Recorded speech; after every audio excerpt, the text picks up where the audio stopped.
Bonjour à tous, j'espère que vous allez bien. Je vous retrouve ce matin dans la nature, voilà, pour vous faire partager ce texte que j'ai écrit, en fait, cette réflexion sur nos conditionnements. Voilà, c'est le sujet de cette vidéo.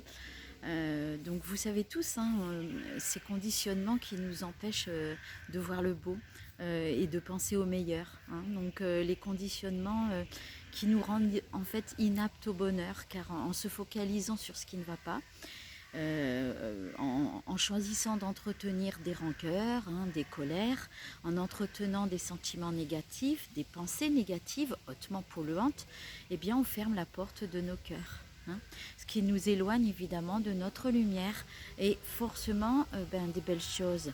Et ce qui s'en vient nous oblige à une remise en question de ce que nous sommes et nous oblige à se regarder dans le miroir.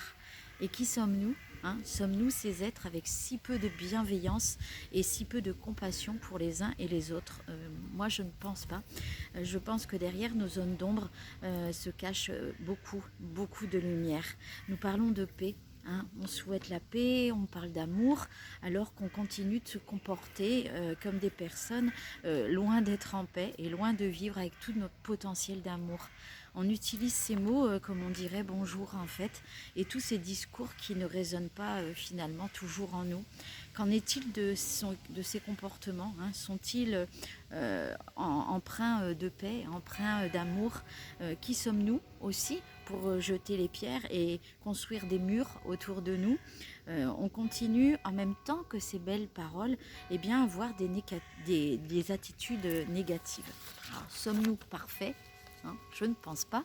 Chacun d'entre nous fait souffrir. Lorsque nous restons dans des vexations, dans des événements passés qui nous ont blessés et qu'on continue de le reprocher sans cesse aux personnes concernées et puis d'y penser à longueur de temps, on est en train d'alimenter la non-lumière. Nous n'entretenons ni l'amour ni la paix. On vit encore endormi sur notre réalité. Donc il est temps maintenant d'élever nos consciences, hein, et de se réveiller sur ces comportements qui ne sont pas du tout lumineux. On est soi-disant réveillé, on est soi-disant spirituel, mais on n'applique pas au quotidien ces connaissances qui pourraient pourtant nous apporter tant et tant de bienfaits. On souffre toujours du rejet, on souffre du manque, de la critique, on souffre du jugement, mais c'est pourtant ce que l'on fait vivre aux autres. Pourtant, les guides nous rappellent constamment que nous sommes tous des enseignants. Nous avons choisi d'apprendre, nous avons choisi d'expérimenter à travers un rôle que chacun joue dans le but de faire évoluer l'autre. C'est un choix dans l'amour inconditionnel fait par notre âme avant notre incarnation. Alors toute relation, qu'elle soit belle ou non, est à sa place. Essayons donc d'arrêter de condamner, d'arrêter d'accuser et d'être dans les reproches. Pardonnons-nous, pardonnons aux autres, nous conseille-t-on en tout cas de faire, voilà, à tous ceux qui nous ont offensés, car chacun finalement a le courage et a eu le courage de jouer un rôle bien précis pour aider l'autre à grandir et à progresser. On a beaucoup à apprendre à travers ces grandes périodes de révélation, et cela passe par mieux comprendre la vie, mieux se connaître et mieux se comprendre tous.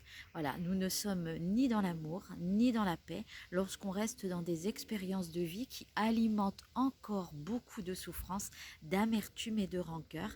Nous accusons les autres de manquer d'amour alors que nous-mêmes en manquons.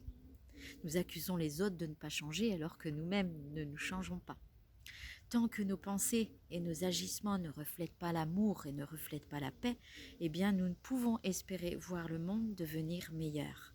Donc il est temps, voilà, en ces temps troublés, hein, que nous vivons tous, de revoir nos priorités.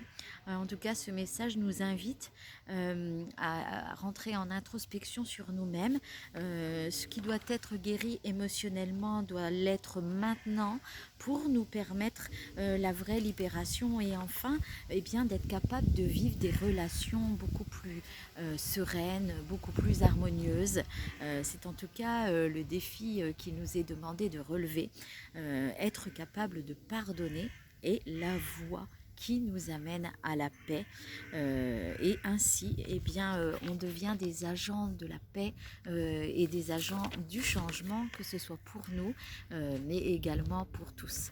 Voilà pour cette petite réflexion sur nos conditionnements et puis sur tout ce qui a besoin d'être mis en lumière. Donc voilà, je vous souhaite un très bon week-end et puis prenez soin de vous. Je vous retrouve très bientôt.